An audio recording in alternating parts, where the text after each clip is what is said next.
정부가 최근 종교인 소득 과세 방안을 담은 2015년 세법 개정안을 발표했습니다.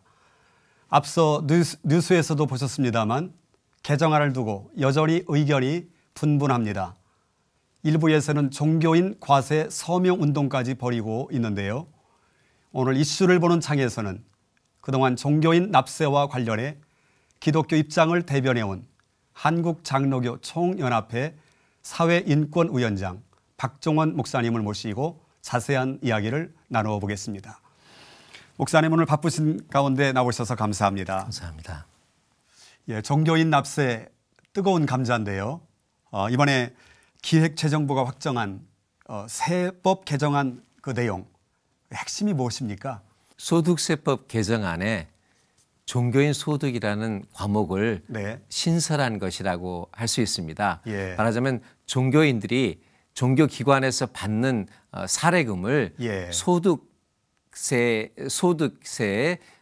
과세 소득으로 규정한 것이라고 할 수 있습니다. 네네. 정부가 종교 소득을 기타 소득으로 분류해 놓은 것은 성직 활동을 근로 행위로 보지 않는다는 결과인가요?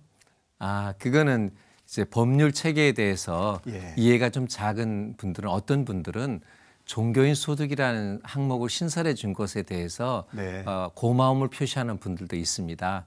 근데 문제는 핵심은 그게 아니라 종교인의 소득이 과연 법으로 과세 대상이 되느냐, 종교인의 직무가 소득인가 하는 것이 오히려 더 쟁점이라고 할 수 있을 것입니다. 그동안 소득이 있는 곳에 세금이 있다고 해온 국세청에서조차 여러분 종교인이라고 한번 생각을 해보십시오. 종교인은 종교를 가진 사람이거든요. 그런데 성직자 혹은 수행자라고 할 수 있는 목사나 승려에게 종교인 과세라는 애매모호한 명칭을 붙였던 것은 종교 성직 자체를 직업으로 볼 수 없다는 것이 과세 당국에서도 있었기 때문인데 이제 법에 종교인 소득 이렇게 함으로써 완전히 법적인 성격이 달라지는 것이 오히려 더 악화된 상황이라고 말할 수 있습니다. 개신교를 비롯한 타 종교인들도 과세에 대해서 원칙적으로 찬성을 하고 있는데요.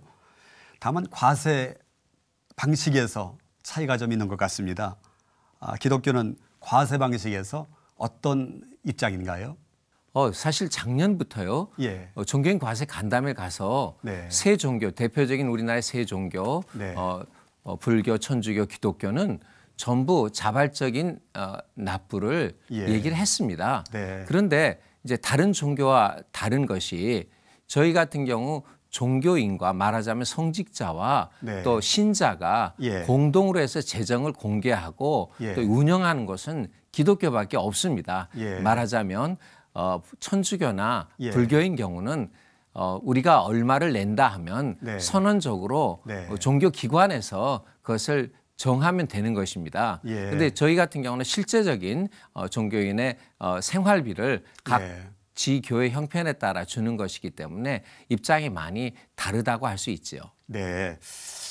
개신교를 비롯해서 타 종교인들도 세금을 납부하겠다고 얘기하는데 일부 단체들이 이 종교인 과세 서명 운동까지 이렇게 벌이고 있다는데 그 이유가 무엇입니까? 굉장히 우려되는 상황인데요. 정부가 지금 왜 이런 이상한 늪에 빠졌는지 모르겠는데 국민 계세주의라는 말씀으로 사실은 모든 국민은 세금을 내야 할 의무가 있지만 법률에 의해서 내는 조세 법률주의를 채택하고 있는 나라거든요.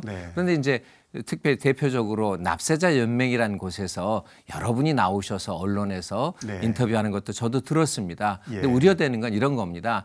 그분들의 주장을 보면 종교인이 비과세로 이 명목적으로 비과세로 특정이 돼 있지 않기 때문에 그동안 탈세를 한 것이다라고 일단은 그런 주장을 펴십니다. 근데 소득 열거주의는 소득이 열거된 소득에 대해서만 과세를 한다는 것이고요.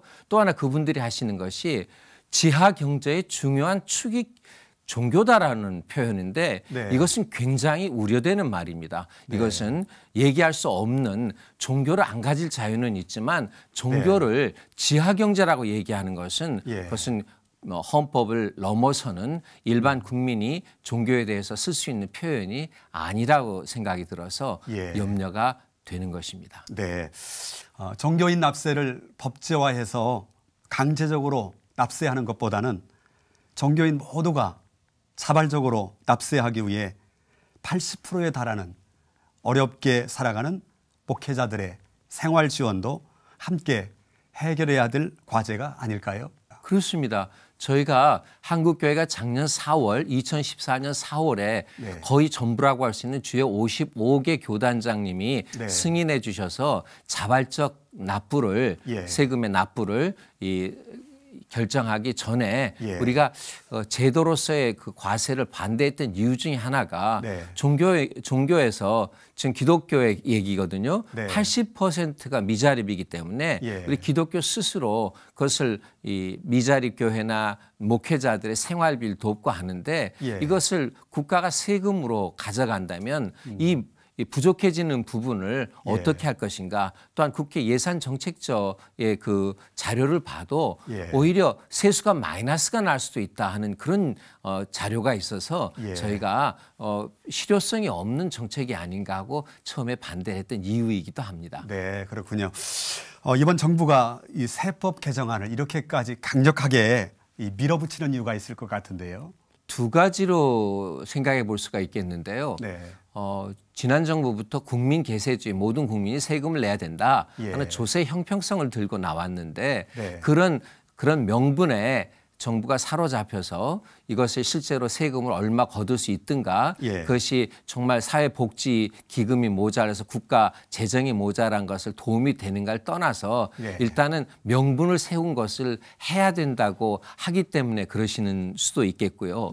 또 하나는 이건 상상하기도 싫은 예측이지만 국가 이 행정당국에서 정교 분리의 원칙을 떠나서 교회에 대해서 어떤 교회의 사찰이나 교회의 어떤 재정에 대해서 장부를 보겠다고 그렇게 하시는 것 아닌가 하는 우려가 좀 있습니다. 왜냐하면 계속해서 저희 교회와 상관없이 무슨 돈 세탁이다, 지하 경제다라는 표현들이 나오거든요. 근데 교회는 결코 지하 경제가 될 수도 없고 경제가 아니거든요. 종교거든요. 교회 안에 교회 그 세무감사도 이루어질 수 있나요?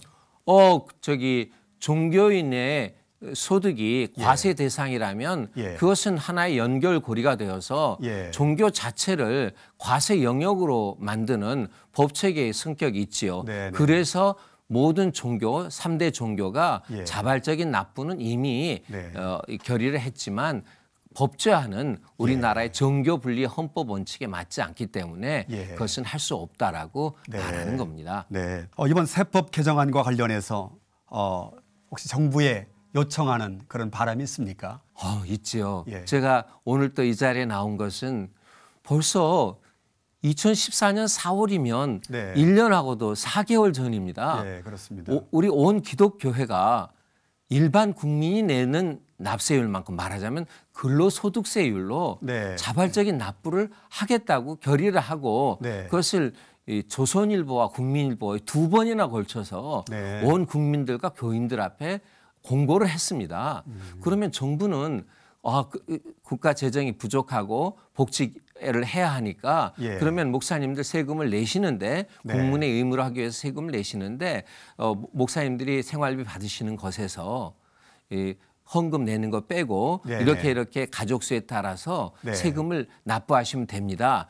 세금은 세무서에 어떤 창구를 이용하시면 됩니다 하고 도와주시면 되는데 계속 세금을 받으실 생각을 하시는 게 아니라 계속해서 법을 만드시겠다 그러니까 정말 왜 그러시는지 당혹스럽고 정말 다시 한번 67년간 우리 대한민국 헌법에 따라서 정교 분리의 원칙을 지키기 위해서 종교인 비과세를 왜 했는가에 대해서 우리 행정당국에서는 깊이 좀 생각해 보시고 자발적으로 국민으로서의 의무를 다하겠다는 종교인 특히 목사들의 그 세금을 내겠다는 의지를 꺾지 마시고 그대로 갈등 없이 받아주시고 종교인 과세 법제화라는 이런 갈등을 이제는 종식시켰으면 하는 것이 아주 간절한 바람입니다.